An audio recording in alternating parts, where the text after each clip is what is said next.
Okay, so hopefully some of this will look familiar to grade 11.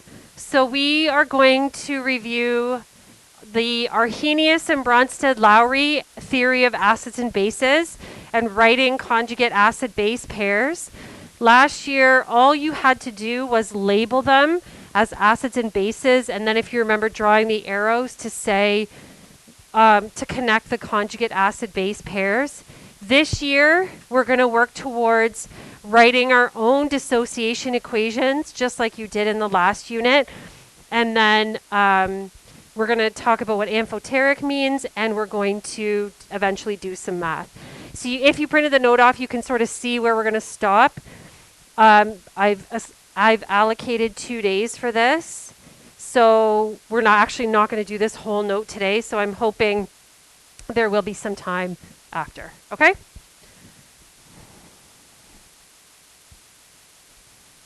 So Arrhenius said that acids dissociate to produce hydrogen ions, and this is true of every single acid. That acids are said to have hydrogens. So this would have been true even in grade 11 when we did naming and you had to do like the crisscross rule oxy acids. They were always with hydrogen. So a strong acid, we said, dissociates or ionizes in water 100%. So there is no equilibrium here. This is 100% in the forward direction, which is going to impact the math that we have to do. And then when you have a weak acid, only about 1% of it dissociates. And so you can see there is an equilibrium arrow, which means if you have a weak substance, we're going to have to do ice. So as we go through the unit, we're going to try to do things quantitatively that we would have done qualitatively in grade 11. In grade 11, I gave you a list of strong acids. In grade 12, we're going to look at a way you can use the equilibrium constant to quantitatively figure out if something is strong or weak. You don't have to memorize it, okay?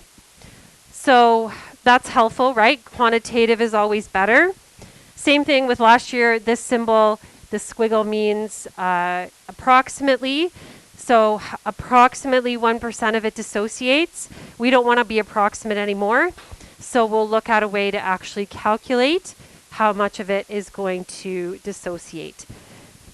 When you dissociate, it says in water.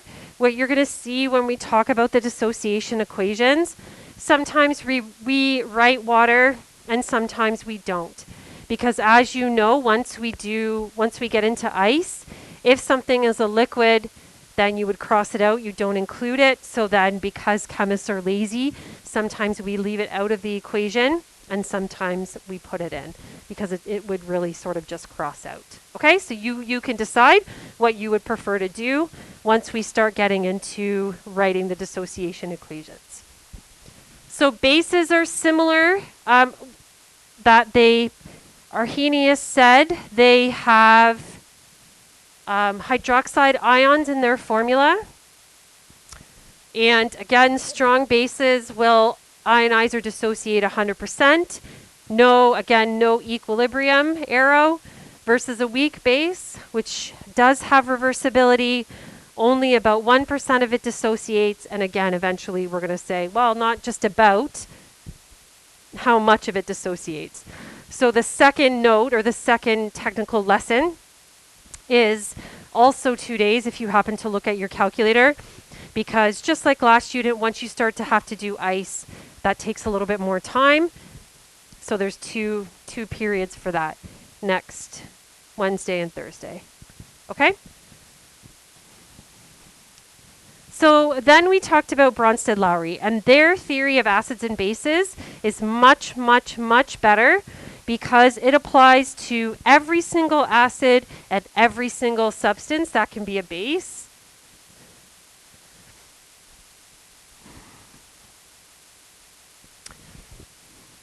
So an acid is a proton donor and a base is a proton acceptor. So those of you in biology, you talk about pumping protons across cell membranes. And the reason that we can call hydrogen, the hydrogen ion, a proton is because that's all that's left once it's lost its electron. Hydrogen is the simplest atom. It has 1 proton, 0 neutrons. So then if it's lost its electron to have a charge of +1, then that's all that's left is a proton. And because it's everywhere, in this case, in our cells and some of the functions of the cell, then instead of saying hydrogen ion, we just commonly say proton. So this, actually I just did this with my grade 11s. This is the exact example we did in grade 11. So, and now the good news is you are more used to reversibility. So you have to look at what happens, say, to the NH3 to become NH4.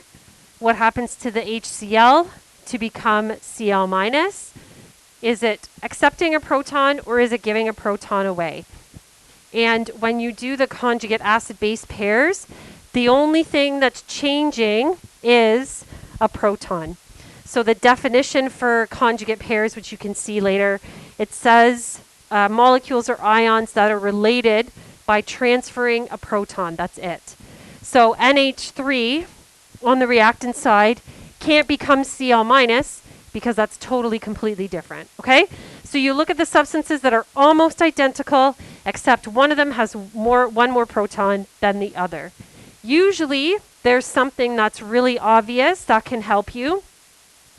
So NH3 has hydrogens, HCl has hydrogens, tricky. NH4 plus has hydrogens. Does Cl minus have a hydrogen? No, it does not. So there's no way for it to be a donor. It has to be an acceptor. So you can use that to help you. You can also use the idea that on, say on the reactant side or the left side, there has to be an acid and a base.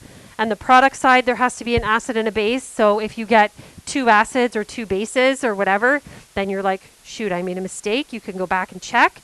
So there are ways to check your work here, but this can be tricky. Hopefully now that you've seen it twice, that we did this in grade 11 and now we're doing it in grade 12, then hopefully it'll make a little bit more sense. So when you have NH3, you take a look that it's become NH4. Has it gained a proton or accepted a proton, or did it give one away? So it went from 3 hydrogens to 4, so it accepted. So this is the base.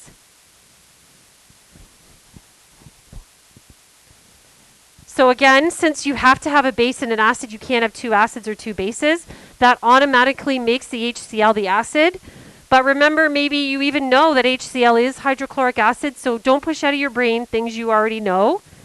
But you can also look at what it becomes. HCl becomes Cl minus. So did it give away its proton? Yes, it did. So like I said, usually one of them is very, very obvious. So that can be sort of your starting point if you want. Because again, this is an equilibrium arrow. We're going to go forwards and backwards. So it doesn't really matter where you start. So maybe it makes more sense, especially in this case, there's H's all over the place. How do you decide? If you look at this side, if you remember that hydrogen, or if something's called a proton, that means it has a +1 as its charge, or even a positive charge. You don't even have to remember the amount of charge. In chemistry, if something is positive, is it going to get more positive? No, opposites attract, right? So this is already more positive, then this is going to be a source of protons, or it's going to give one away. Or you can just look at what it became. At 4 hydrogens becomes 3 hydrogens, so it gave one away. But likewise, when you look over here, there's no option. There's no hydrogen to give away. So it has to accept, it has to be the base. But again, you could look. Cl minus becomes HCl. So this has obviously gained a proton. Okay?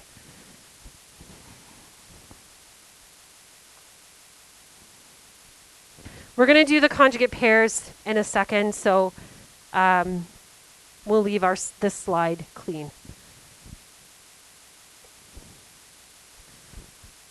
Okay, so Arrhenius and Bronsted-Lowry theories agree that an acid has to have a hydrogen. So I would have told you that before, to remember that acids always have a hydrogen for the rest of your chemistry lives. Even the idea behind pH is the power of the hydrogen ion concentration. So it is so an acid has to have hydrogen, but a base can be anything like an anion that can accept a proton. So we talked about calling acid-base reactions proton transfer instead of neutralization. So you're going to see this year that neutralization maybe doesn't occur at a pH of 7 if you do not have two strong substances. So again, we're going to look more in depth at the math behind the stuff that we would have done qualitatively in grade 11.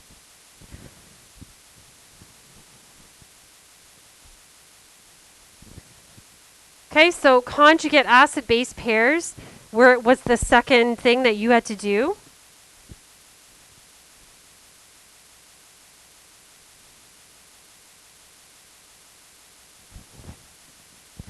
And really, these two, the second and third points are kind of wordy. The first one really is the best. You're basically looking for two molecules that one of them has an extra hydrogen and the other one doesn't. So usually students will mess up this, that they put the two acids and two bases together. You want the substances that almost look identical. One of them just has an extra hydrogen. So if we go back to this example, so you could really do the conjugate pairs before you even label the acid and bases. NH3, does it look like Cl minus at all? No. Does it look like NH4? Yes. So we did this,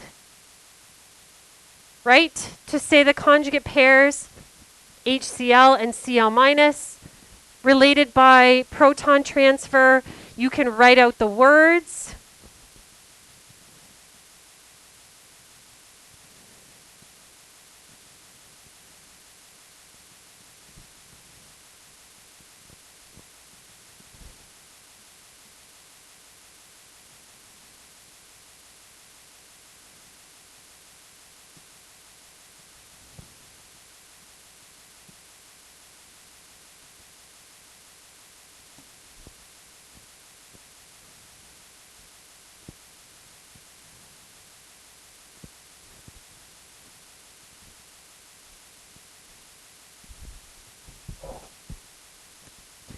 And when you make conjugate pairs, there should be one acid and one base.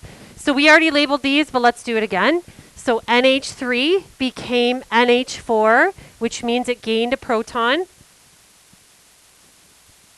HCl is an acid, so that tells you, if you remember that, but if you don't, HCl becomes Cl minus. It obviously gave away its proton. So now once you do the conjugate pairs, that can also help you check your answer.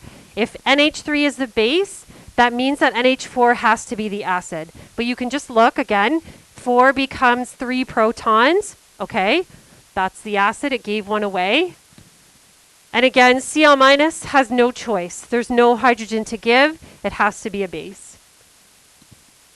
So now when you do the conjugate pairs, base NH3, acid NH4 plus, wonderful. HCl acid, Cl minus base, excellent. So you have one acid and one base.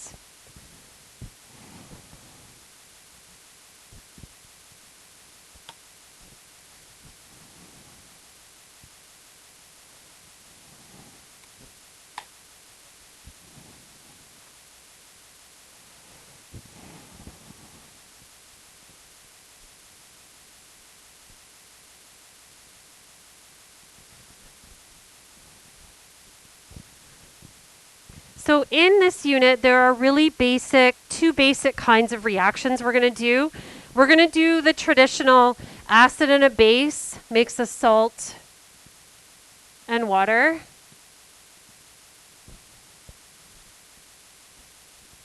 Eventually, that's the last lesson. But the one that we need for the next few days is dissociation. So the second type of reaction is dissociation. Sometimes you will see this reaction with water. And like I said, once we get to ice tables, we're going to cross out the water. So you can also see it simplified as well. As you know, chemists are lazy. Today, I want to practice or talk about dissociation equations.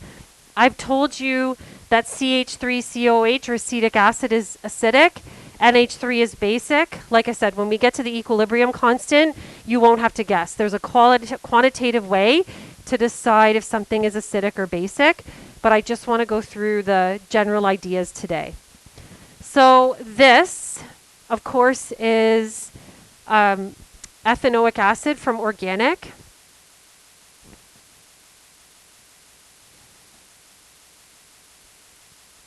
Which looks like this, right? So you might say to yourself, Ms. Todd, why the heck did they write it like this? It really, I won't take marks off, but there are quite a few hydrogens here. So I'm telling you again, acidic is number one. So if it's acidic, it has to give away a proton. How do you know which hydrogen to give away? So technically, this hydrogen here is more reactive because the bond between oxygen and hydrogen is more electronegative. So the reason we write it like this is to emphasize that this is going to be the proton that's given away. Okay? If you took away one of these ones, I wouldn't take marks off, but technically, these are boring, nonpolar bonds. They're very stable. So these are connected to the carbon, not very reactive at all. These are not going to be the ones lost. This one will be. Also, technically, if you lose a positive, you become negative. So this will technically become a negative, or becomes an anion. If you forget the negative sign, again, I won't take marks off. However, eventually, when we go to do ice, if you give something a charge, then it's emphasizing that it's an ion. So it's going to be aqueous, which of course matters when you do the equilibrium law. So it's up to you. And then remember, water is weird. So water can be, can accept the proton. So if this is the acid, that means water has to be the base.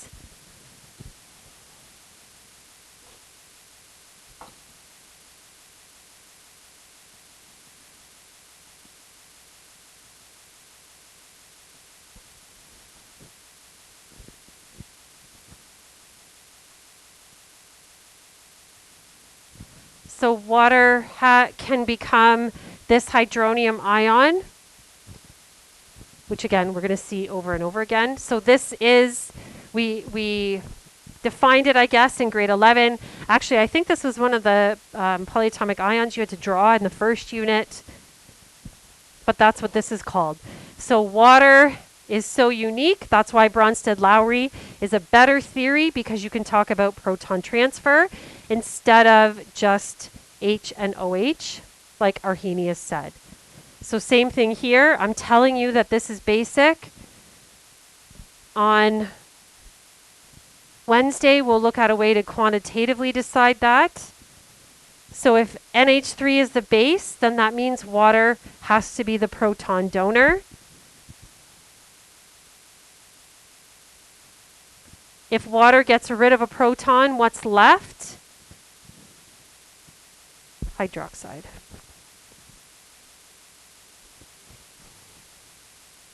Yes, and you write the products. But like I said, we're going to do this over and over and over again. I just wanted to introduce this here. In fact, we're going to do 3 of them on the next slide.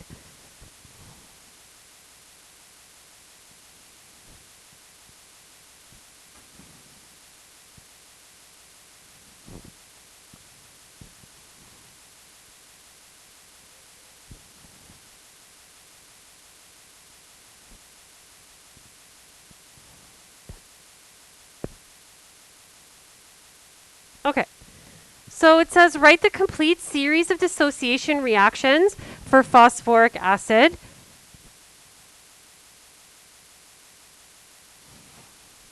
Okay, so why does it say complete series? So what we're going to do, we are going to write 3 reactions.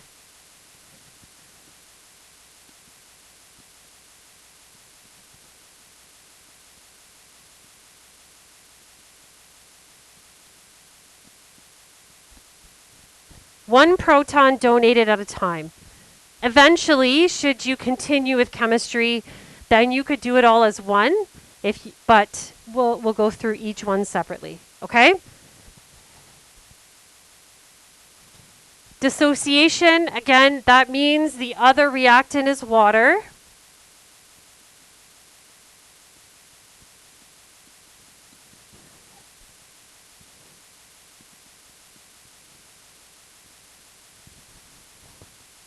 I'm not really worried about aqueous equilibrium arrow for this, so it's up to you. If you want to write equilibrium arrows, if you like that better, that's fine.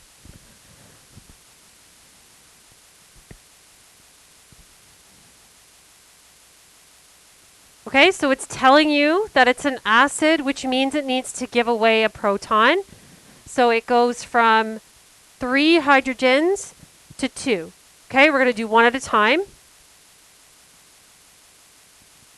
That means that water is the base it accepts.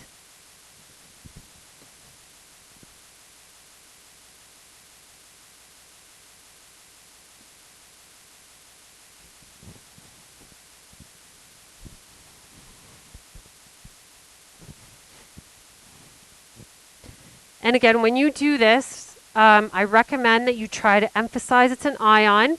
So this will become negative because you gave away a positive. If you forget the negative, I wouldn't take marks off.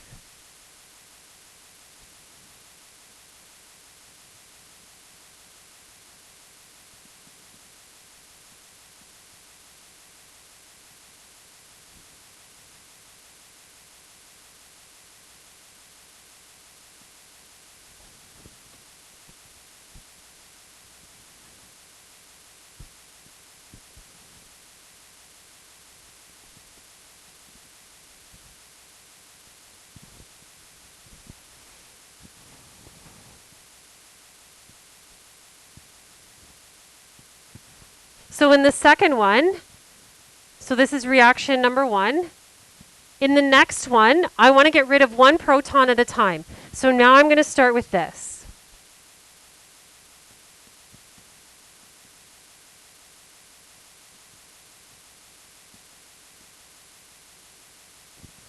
Three is really the maximum because technically you have to be able to crisscross. So it has to follow the rules, which is really 1, 2, 3. Okay? And then it starts to get into the nonmetals, which you don't crisscross, right? So no, this is about as crazy as it gets. Good question. Okay, so now we're going to go from, we're going to take one away, 2 to 1.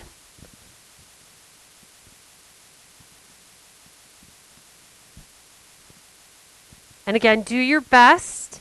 If you get more negative, less positive, it'll be 2 negative instead of 1 negative. Try your best because it was 1 negative and you're getting rid of another positive. So like 1 more negative.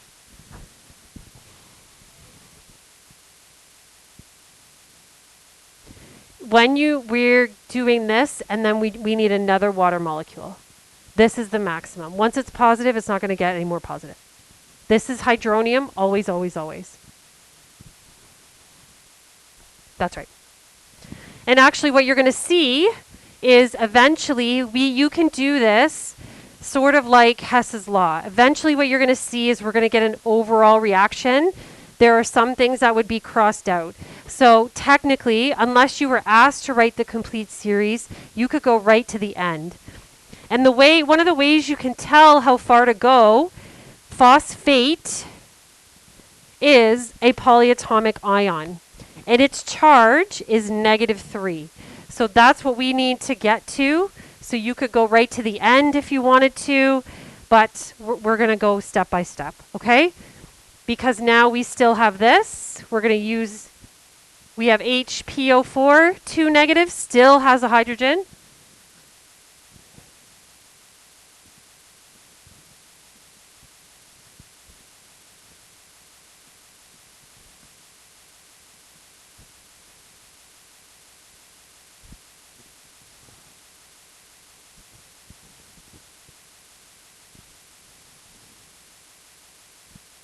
So essentially, what have we done? We have gotten rid of the hydrogens. We've gotten back to the polyatomic ion, which is phosphate, which you can double check. Okay, back of my periodic table, PO4 looks good. 3 negative looks good. Okay? So if you have something with 3 hydrogens that you need to donate the protons for, how many waters do you need?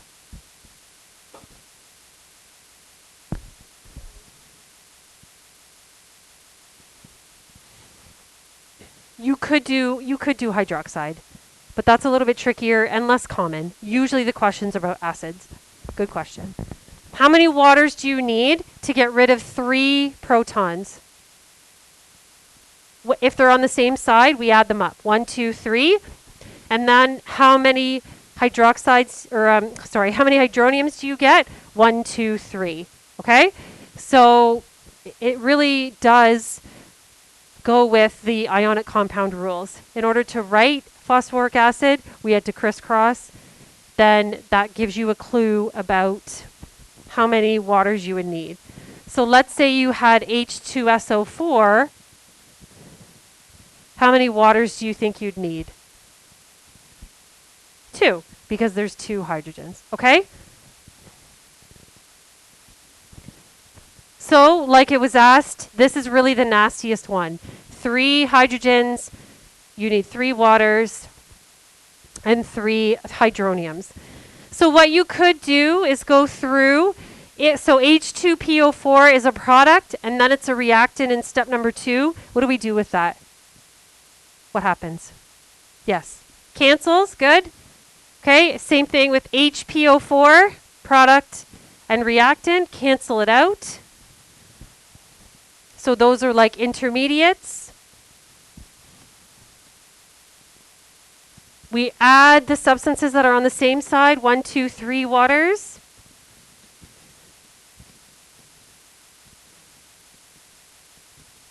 Oops.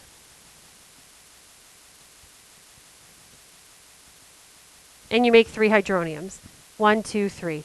So as nasty as this seems, it is predictable. 3 hydrogens to lose means 3 waters we need. You get to the polyatomic ion, which you could check, and 3 hydroniums.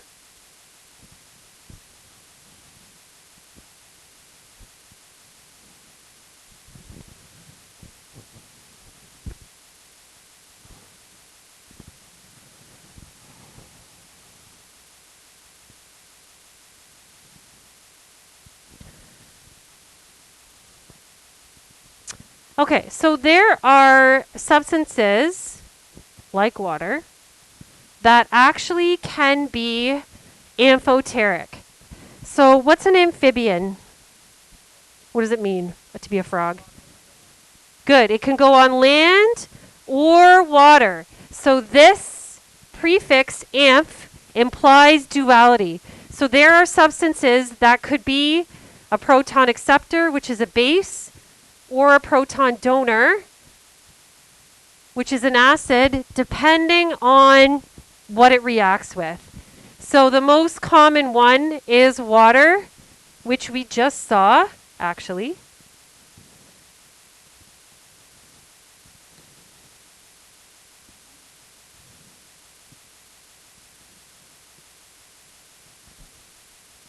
So if water reacts with acetic acid, so this is going to be the acid.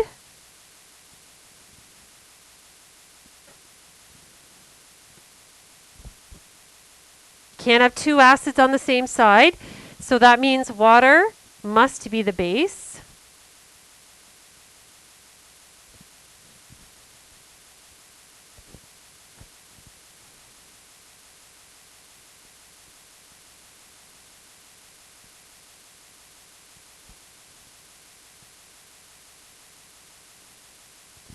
But if we put it with ammonia,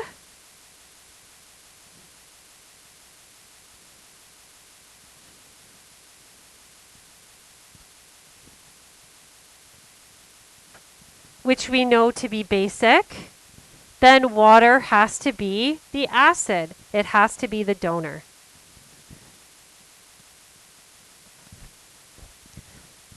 So water, so unique, can be either acidic or basic. And this was a big deal. Once they discovered that water could have amphoteric properties, then Arrhenius's theory of acids and bases was really it was exposed as being very limited. So Arrhenius is associated with plenty of things. He actually did a lot with rates of reaction and doing mathematics behind that. He was an important chemist. He got a Nobel Prize for talking about how acids and bases and their pattern of dissociation.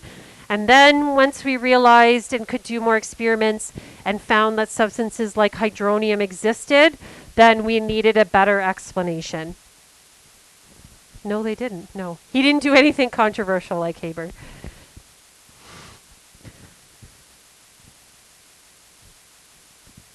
I don't think so, but it was definitely he definitely is a very controversial figure. Yes. I forgot to mention this too. Lots of times when we do acids and bases, substances that we have used before, would be introduced, or you can see how they're formed. Is this something? Yes, it's the only polyatomic ion that's positive. It's ammonium, right? So where did that come from? It came from stuff like this. Okay. So hopefully in this unit we're going to sort of explain things that your grade 11 brains couldn't handle. Okay.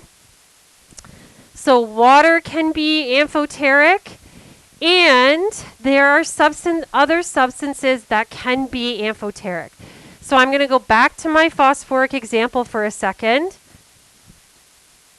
And I didn't really label the acids and bases kind of on purpose. So let's take a look. We did this first. I told you it was phosphoric acid. So that's the acid. That means that its conjugate has to be a base. So if you look on the product side, H2PO4, if you go reverse, becomes H3. So it definitely, accepted. But then when you go down here, in number 2, H2PO4 becomes H. So down here, what did it do? It donated. So it has duality. HPO4 becomes H2. So here it's a base. But then down here, in step 3, it gave away its H and is an acid. So if something is negative in chemistry, can it accept a positive? Opposites attract. Yes, it can. If something has a hydrogen, then it obviously can give it away. So that's why, too, the negatives will really, really, really help you take a look and see if something can be both.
Okay, so yes, water can be amphoteric. Okay, that's true.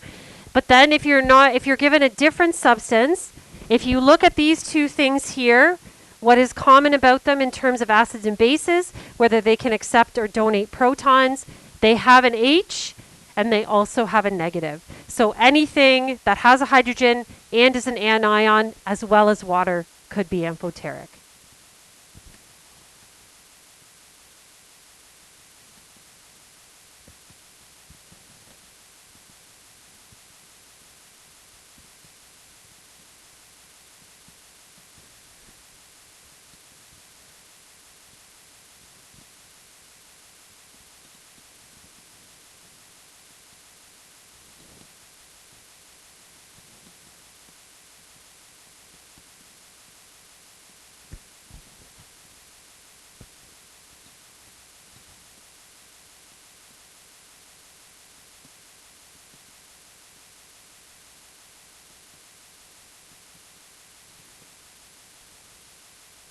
So anything that has a hydrogen to donate to be the acid and a negative charge to accept the positive can be amphoteric. So again, Arrhenius, his theory was just too limited. It didn't help explain this. It didn't help explain why our blood has a buffering system. It's got HCO3 negative. The hydrogen can behave like an acid if you ingest something that's a bit basic, and then the negative sign sign charge can accept the proton and become basic in case you've ingested something that's acidic up to a capacity. Well, yes. Now, if you drink the acid and it's too strong, it's going to burn your esophagus anyways. But within reason. Within reason. Let's not test it out. So this homework is just on conjugates and amphoteric, but I didn't even write it down. You can do it after the test, okay?